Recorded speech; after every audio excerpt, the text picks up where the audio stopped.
Police কর্মী হুঁশিয়ার বাজারে বারবার চুরি হওয়া সত্ত্বেও তার ফুল হচ্ছে এখানে পুলিশ প্রশাসন চোখ বারবার বলছি বাজারে চুরি হচ্ছে এখানে পুলিশ প্রশাসন চোখ।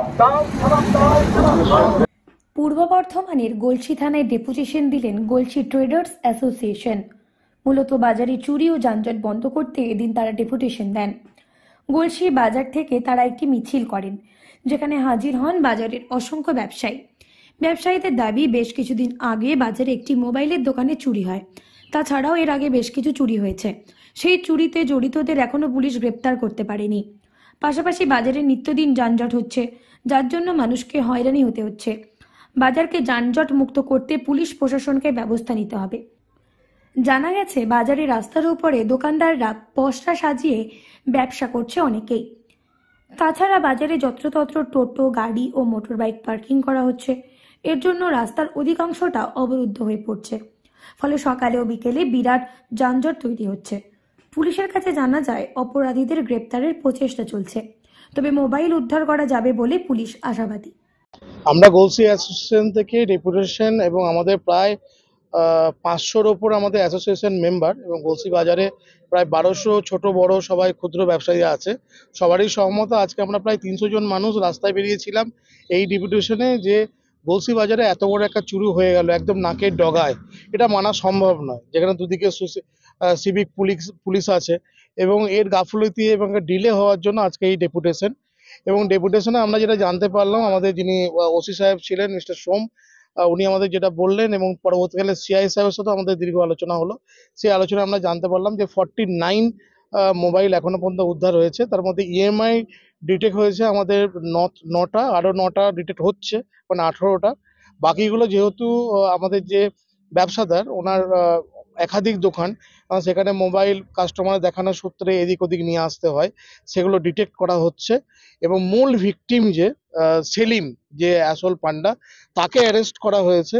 এবং আমাদের এখানে সিআই সাহেবের একটা টিম পুরো বাংলাদেশের বর্ডারে গিয়েছিল এবং সেখানে গিয়ে রীতিমতো ফায়ারিং চলেছে। 20 মিনিটের একটা খণ্ডযুদ্ধ হয়েছে। হ্যাঁ, 7 দিন ওনারা ওখানে ছিলেন এক কাপড়ে এবং সেখান থেকে ওনারা মোবাইল টোবাইল সব উদ্ধার করেছে। মূল ভিকটিম যে সেলিম, তাকে অ্যারেস্ট করা হয় এবং সেলিমকে আজকে আমাদের এই থানায় নিয়ে আসা হচ্ছে জিজ্ঞাসাবাদ করার জন্য, যে আরও কোথায় জিনিসগুলো হবে। তবে পুলিশ প্রশাসনের মত অনুযায়ী কিছু মোবাইল তো বাংলাদেশে চলে গেছে এবং বাংলাদেশের টিমের সাথেও আমাদের এখানে কথাবার্তা চলছে। আমরা রীতিমতো কথাবার্তা বলেছি, 2-3টে পয়েন্টের ওপর আমরা কথাবার্তা বলেছি। আগামী দিনে আমাদের বাজারের মধ্যে আরও কীভাবে সিকিউরিটিকে বাড়ানো যায়। আপনারা জানেন আমাদের গলসি ট্রেডার্স অ্যাসোসিয়েশনের পক্ষ থেকে 6টা অলরেডি নাইট গার্ড আমাদের আছে এবং সিভিলও আছে। এবং যৌথ উদ্যোগে কীভাবে আরও সিভিল বাড়ানো যায়, আরও নাইট গার্ড বাড়ানো যায়, এই নিয়ে আমাদের দীর্ঘ আলোচনা করা হলো।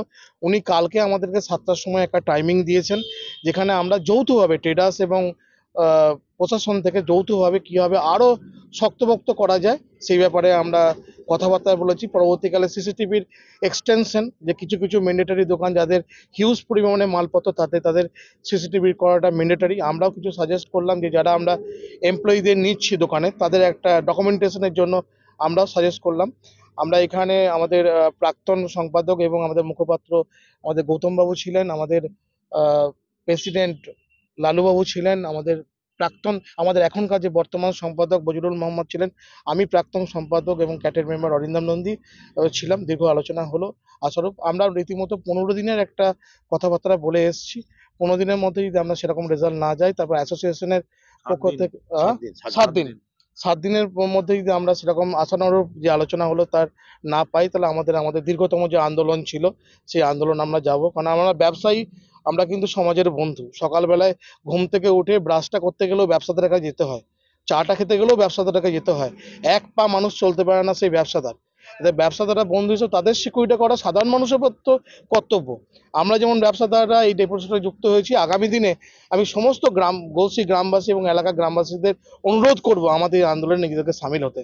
কারণ আপনারা একটা জিনিস যেটা বলছিলেন যে বাজারে যানজট, এটা নিয়ে স্লোগান দিচ্ছেন, সেই বিষয়ে কি আলোচনা? বাজারে যানজট নিয়ে আমাদের একটা আলোচনা হয়েছে। আমাদের ডিএম এবং এসডিও এবং বিডিওর সাথে একটা যৌথ কথাবার্তা বলার জন্য আমাদের একটা ডেপুটেশন দিতে হবে। এবার যেহেতু এটা অ্যাসোসিয়েশন, যেহেতু এটা অ্যাসোসিয়েশন, আমাদের রেজুলেশন পাস না করে কোনো জিনিস বিবৃতি আমরা দিতে পারি না, কারণ আমরা একটা দীর্ঘ অনেকগুলো মেম্বারের প্রতিনিধি, অতএব আমাদের এই ব্যাপারটা আলোচনা করার পরেই আমরা প্রেস বিবৃতি বা 5টা মানুষকে জানাবো। আমার নাম অরিন্দম নন্দী, আমি প্রাক্তন সম্পাদক গলসি ট্রেডার্স অ্যাসোসিয়েশন এবং আমি active member confederation of all India traders. এর আগেও থানায় 2-3বার এসেছি। আজকে আমরা একটা ডেপুটেশনের জন্য আগে এসেছিলাম। আজকে আমাদের ডেপুটেশন দেওয়া হয়েছে এবং আজকে আমাদের সিআই সাহেব ছিলেন এবং আমাদের গলসি থানার আধিকারিক ছিলেন। ওনাদের কাছে যেটুকু জানা গেল যে এখন 49টা মোবাইল এখন আমাদের উদ্ধার হয়েছে, অরিন্দমবাবু যেটা বললেন। তার মধ্যে আমাদের এখন 9টা আমাদের আইএমএ মিলেছে, আর এখন 9টা এখন চলছে, বাকিগুলো চলছে এবং ওরা মানে ওদের মূল পান্ডা যে ওনাকেও ধরা হয়েছে এবং 4টে গাড়িও সিজ হয়েছে। আজকে ওনাকে নিয়ে আসা হচ্ছে এখানে, ওনাকে জিজ্ঞাসাবাদ চলবে। আমরা 7 দিন টাইম দিয়েছি, 7 দিনের মধ্যে যদি না হয় আমাদেরকে আবার একটা চিন্তাধারা করতে হবে। কি মনে হচ্ছে পুলিশ পারবে? এখন মানে ওনারা তো আমাদেরকে আশা দিচ্ছেন, এখন আশা নিয়ে থাকা যাক, 7 দিন দেখা যাক কি হয় না হয়। মূলত আপনাদের দাবি কি ছিল? আমাদের দাবি ছিল যে আমাদের টোটাল মানে মোবাইলটা রিকভারি করার। আর কি ছিল বাজার যানজট? বাজারে যানজটের যে ব্যাপারটার জন্য আজকে আলোচনা হলো, আর মানে কালকে রাত্রি 7টার সময় টাইম দেওয়া হয়েছে। আমাদের যে 6টা নাইট গার্ড আছে ওনাদেরকেও ডাকা হবে এবং ওনারা কতগুলো সিভিক আমাদেরকে দিয়ে সাপোর্ট করতে পারে সেটাও দেখা যাচ্ছে। আর এই ব্যাপারটা নিয়ে আমাদেরকে একটু বিডিও অফিসেও আমরা সামনের সপ্তাহের মধ্যে আমরা একটা ডেপুটেশন দেবো। হ্যাঁ, তারপরে আমরা চাইছি এরা সবাই মিলে একটা যৌথ উদ্যোগ নিয়ে এটা মানে একটা কার্যকর করা। তাহলে কি আশাবাদী যে বাজারে যানজট কমবে? এখন তো ওনার কাছে আমরা যেটুকু দিয়ে এলাম, আশাবাদী এখন আমরা আছি। বাজারে যারা রাস্তার উপর বসেছে তারাও তো ব্যবসায়ী। তাদের জন্য স্যার একটু মানে চিন্তাধারা করছে, বলে দেখা যাক। এখন মানে আমাদের সর্বদিন না বসা পর্যন্ত আমরা এখন কিছু বলতে পারবো না। বললে উনি যেটা রাস্তা রোডের উপরে হ্যাঁ বলি ওটা, হ্যাঁ ওই বিষয়টা আমরা বলেছিলাম যে রোডের উপরে যারা আমরা বড় ব্যবসায়ী তারা ছোট ব্যবসায়ী, তফাৎটা এখানে, ওরাও ব্যবসায়ী। তা গত পরশু দিন যখন দেখা করেছিলাম ওসির সঙ্গে, তখন বললাম যে দেখুন একটা স্টল থেকে একটা স্টলের ডিস্টেন্স 10 ফুট করে দিন, মাঝে বাজারে মোটরসাইকেল বা দোকানদারদের মোটরসাইকেল থাকতে পারে, বাজেটটা একটু এগিয়ে যাবে, হয়তো 10 ফুট কি 50 ফুট আরো পূব দিকে বা এদিকে পশ্চিম দিকে এগিয়ে আসবে, গ্যাপ করে দিলে রাস্তার উপরে জঞ্জটটা হবে না। তো উনি বললেন না, আমার সঙ্গে প্রশাসনের কথা হয়েছে, বিডিও বা পলিটিক্যাল যারা আছেন কথা হয়েছে, এখানে কর্মতীর্থ আছে, 34টা ঘর খালি আছে এবং বললেন যে পঞ্চায়েত সমিতির ক্যানেলের পাড়ে যে মার্কেট বর্তমানে তৈরি হচ্ছে সেখানে গোটা মার্কেটটাকে ঢুকিয়ে দেওয়া যাবে। আর সব থেকে তো ভালো কথা, কিন্তু বাজারের ভেতরে টোটো অটোর যে যানজট সেটা তো মিটবে না, সেটা তো ফুটপাত উঠেই দিলেও মিটবে না বাজারের ভেতরটা, ওখানে টোটোগুলো স্ট্যান্ড করে দিয়েছে রীতিমতো। সেইগুলো ক্ষেত্রে আমরা পরিকল্পনা কিছু দেবো, কিন্তু আজকে এত এই ব্যস্ততার ভেতরে আজকে চুরির ঘটনা এসেছে, এত বিস্তারিত গেলাম না, কারণ আমাদের মেম্বাররা বাইরে দাঁড়িয়ে আছেন, একটা খারাপ লাগছিল খুব, ওই জন্য তাড়াতাড়ি ছেড়ে দিলাম। আগামীকাল সন্ধ্যে 7টায় বসবো এবং বড়বাবুকে এবং সিআই সাহেবকে জানিয়ে দিয়ে এসেছি যে আপনারা ভাববেন না কিছু লোক নিয়ে এসে ডেপুটেশন দিয়ে গেলে আমাদের শেষ হয়ে গেল, এটা চলতে থাকবে। আবার বাজার বন্ধের দিকে যাব, আরো বৃহত্তর আন্দোলন হবে, সেটা আপনারা দেখতে পাবেন। আপনার নাম? আমার নাম গৌতম চ্যাটার্জি।